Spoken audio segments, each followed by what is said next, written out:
we're thinking, well, this is an opportunity, because he was the president of the New York NARAS, National Association of Recording Arts and Sciences. Oh. They give away the Grammy Awards. Oh wow! Okay. and he was working with Alan Klein. We talked about a bunch of, and was actually very close to Alan Klein, who was the Beatles manager. So we agreed to that, to the concept of, you're going to write background music. There's no royalties, there's no nothing. You just get a one-time fee, as if we're paying you to write something. It's like a third-party thing. Right. But the point is, he was very honest about all of that. Yeah. And so, but then here's, and plus, as another little carrot, he said, but also there's other things that I have in mind to do, and if we can work together, and if you guys do a good job, so to speak, we can talk later. Okay, now London. So I'm connected with London Records, and Phase 4. I remember he explained to me why it was Phase 4. They were trying, some people within London were trying to do something different from because they had signed Moody Blues, and actually the Stones were on London, the Rolling Stones. Yeah. And some other 10 years after was on. That's London. Wow. Yeah. So 10 years after Moody Blues, and so we were, wow, London Records. He was saying, well, see, again, he's being really honest. He said, that's London Records, but I know some folks that are trying to do Phase 4, and that was a more, I'm going to use the word esoteric. My understanding, Phase 4 was mainly classical music. Mainly classical. And it was supposed to be an oral oral experience. Yeah. Yeah. Right, and kind of like Muzak, I mean, it could get into, but it was mainly focused on, wow, this is like... Yeah, it was, the concept, it was like, Put on your headphones and, that's a good way to dig put it. The vibes. The audio experience, sound experience. Yeah. And that somebody wanted to do... with rock. With rock, but with you mix in as many instruments as possible. And he said, now you got, because by now he knew the members of the band were able to play a sort of a spectrum of instruments. And in fact, I listed for him, anyway, there were 24 instruments. If you look at the album, cool. I listed the 20. I said, here's, because at the time I took notes and said, here's the instruments on this album. And there were 24 instruments. I mean, we did everything from harps and moves and toy pianos and banjos and the whole thing, trumpet. It just mandolins.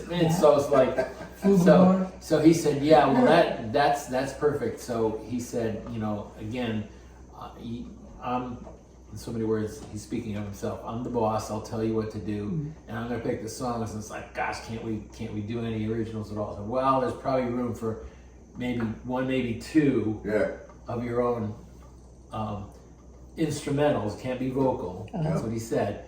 But it has to fit in the flow of everything else they're gonna do. So I said, so it's cool. And then he said, but I know what you guys really want to do. You want to do your own stuff with vocals and everything. So he said, but if this works out, we'll do it. So we did the album, and he said, but then what I was explaining to Jeff was my subsequent conversations, at least as I remember it, was he wasn't happy with the way they marketed the album. He felt like they totally messed it up because they were treating the marketing as if we were the Moody Blues or the whatever, so Billboard and Steve was saying he disagreed because he thought that probably was a good thing to do. But Scott Muni was the DJ at WNW and so on. But as I recall my conversation with Alex saying, no, there's these magazines that appeal to people that are like the people in London Records who want the audio concept album idea, audio experience. Yeah. And those are the ones you want to target with this, and you want to explain it differently. So he had a whole different, which maybe he may have been right about all that. I don't know. Well, it would have been difficult for us to get on radio playlists, FM radio playlists, because they would probably listen to the first song. Well, he's probably thinking that way. Yeah. Maybe. Yeah. But anyway, so but then he came back later. He said, well, that London just London Phase 4 just told me they're really happy with this album and they want me to do another one just like it, and I told them no. Yeah, which I think we were all glad of that. Yeah, and I said, okay, okay, well, why? And he said, well, it's because he just, like I said, he felt like they messed up the marketing. Yeah. And he said, plus, that took a lot of time, and I have other stuff I'm doing. Yeah. And I'm not gonna take that kind of time. First of all, to do, something that he didn't get a huge amount of money. We certainly didn't. Yeah. Well, so to speak, if they're not going to listen to me, what I said to do with the first one or something. I don't know. That's what I'm remembering. Yeah. But was there anything else?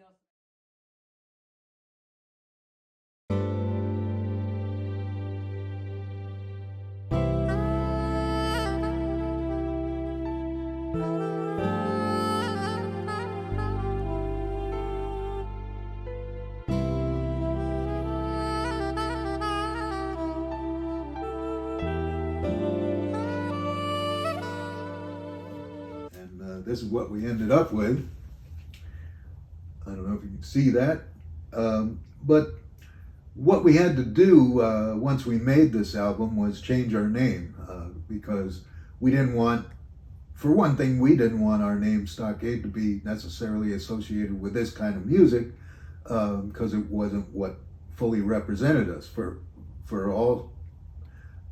one thing, it was an instrumental album and we had tons of songs with vocals.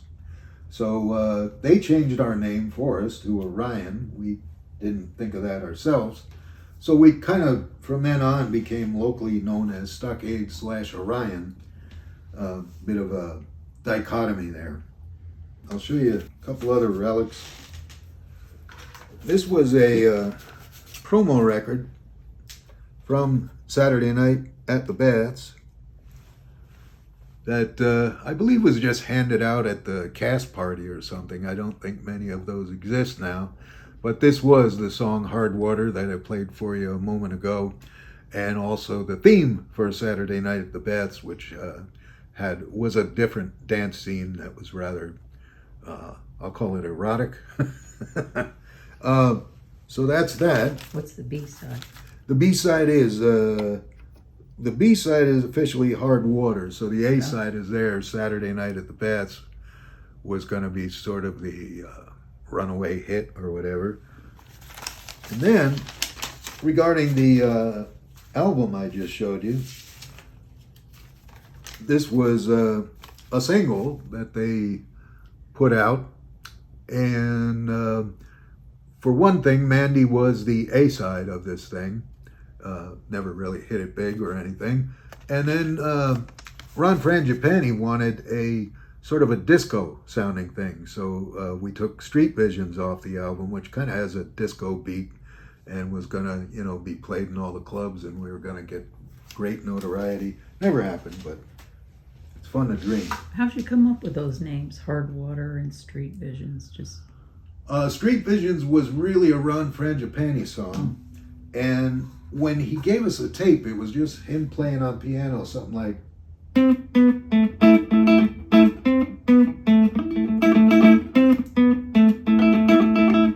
when it was kind of repetitious, and we were thinking, Ron's better at coming up with better stuff than that.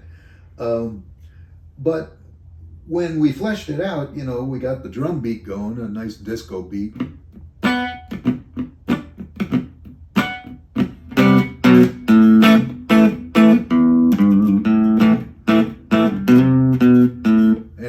Started to become interesting again. Then how did Hard Water? So Where'd you come up with that name? They named those songs for they us. Came up with it. So we just knew they were instrumental number 1 and instrumental number 2, and they loved coming up with names, whether it was the name of the band.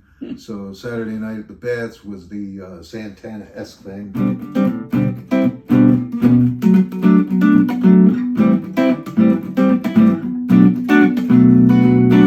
And then, of course, Hard Water, they named that. I don't know what that means. I mean, we have a water softener here, so it has to do with hard water. And so that's where the names came from. So not long after we finished the album project, they contacted us again to do Al Goldstein's porno movie called SOS. Al Goldstein was the chief editor of SCREW magazine, and so he decided to make a film based on all his what he does. So again, along with Ron Frangipani, we added some instrumental and mood music for this most interesting film, and probably hard to get a hold of because of its controversial subject matter. I have to say that working with Al Steckler and Ron Frangipani was absolutely joyous. Ron was like a little kid who treated every day in the studio like it was the best day of his life, ever. It was sad to find out that COVID cut his life short. I wouldn't doubt he would have lived to 120 doing all the stuff that he loves to do with music. So we miss Ron very, very much. I had a brief back and forth on Twitter with Ron's son Greg Frangipani. He told me how Al Steckler and Ron had a falling out which broke up this great creative team. More music biz drama. Of course, we were all delighted at how Saturday Night at the Baths was getting really good press from the likes of reviewer Judith Christ, whose name shows up. I don't have the newspaper article from the New York Times to show you that. I should have brought that. Anyway, only in retrospect did we realize what an innovative film this was. Saturday Night at the Baths, I'm talking about. Controversial, yes, but provocative in its treatment of the LGBTQ community and such relationships. And I'd like to say I was happy to help normalize and further humanize the gay community. So to have been a small part of that and to have that movie remembered in that respect, I'm quite proud of that. And I'm sure the band would all agree with me. And that's all I got to say about that stuff.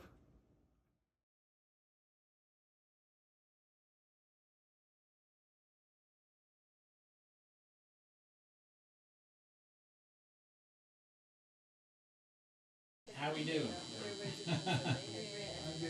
Joanna, Gary. Joanna. 1 and 2. 1, 2, 3, 4. Joanna.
That was the set, guys. Yeah, now we go to bed. Yeah, we take a nap.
If you say